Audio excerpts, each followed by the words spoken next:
নেত্রী আছে? কোন সে নেত্রী? এই আছে তো, থামো। এই গরমের মধ্যে আর কষ্ট দিও না। আমি আপনাদের সামনে হাজির হয়েছি দেখার জন্য। জিনিস গেলে পাওয়া যায়, কিন্তু মানুষের জীবন গেলে পাওয়া যায় না। আমি কৃতজ্ঞতা জানাই নাই আপনাদের কাছে। আপনারা নৌকা মার্কায় ভোট দিয়ে আমাদেরকে জয়যুক্ত করেছেন, আমাদের আবার সেবা করার সুযোগ দিয়েছেন। জয় বাংলা, জয় বঙ্গবন্ধু। নেত্রী আছে? কোন সে নেত্রী? এই আছে তো, থামো। এই গরমের মধ্যে আর কষ্ট দিও না। বিসমিল্লাহির রহমানির রহিম।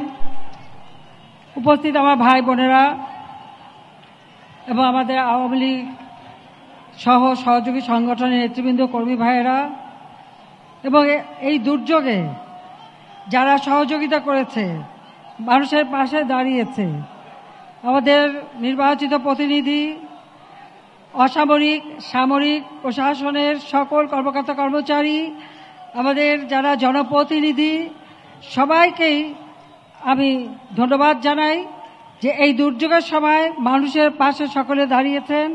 কাজে এই দুর্যোগের আমি আপনাদের সামনে হাজির হয়েছি দেখার জন্য, কারণ আমি জানি যে আমাদের দেশে এই বন্যা, ঝড়, জলোচ্ছ্বাস এটা প্রকৃতির নিয়মে আসে, কিন্তু মানুষের জীবন মান বাঁচানো সেটাই হচ্ছে সব থেকে বড় কথা। জিনিস গেলে পাওয়া যায়, কিন্তু মানুষের জীবন গেলে পাওয়া যায় না।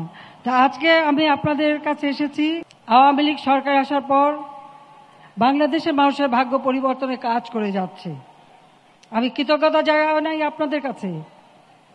আপনারা নৌকা মার্কায় ভোট দিয়ে আমাদেরকে জয়যুক্ত করেছেন, আমাদের আবার সেবা করার সুযোগ দিয়েছেন, সেজন্য আপনাদের প্রতি আমাদের কৃতজ্ঞতা রইল।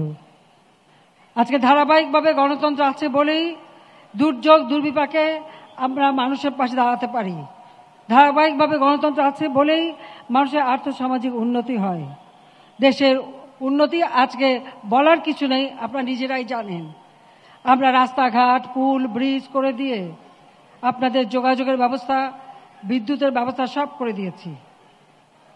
সেই রিবেলা, ঝড় এবং জলোচ্ছ্বাস, এবারের জলোচ্ছ্বাস খুবই অস্বাভাবিক জলোচ্ছ্বাস হয়েছে। আমি ধন্যবাদ জানাই যে আমরা সাইক্লোন শেল্টার করেছি, সেখানে মানুষ নিরাপদ আশ্রয় পেয়েছে। দুর্যোগ সহনীয় ঘর, ভূমিহীন কৃষক যারা গৃহহীন তাদের মধ্যে বিতরণ করেছি, যে কারণে মানুষ অন্তত আশ্রয়ের জায়গা পেয়েছে। পশু পাখি আশ্রয়ের ব্যবস্থা আমরা করে দিয়েছি।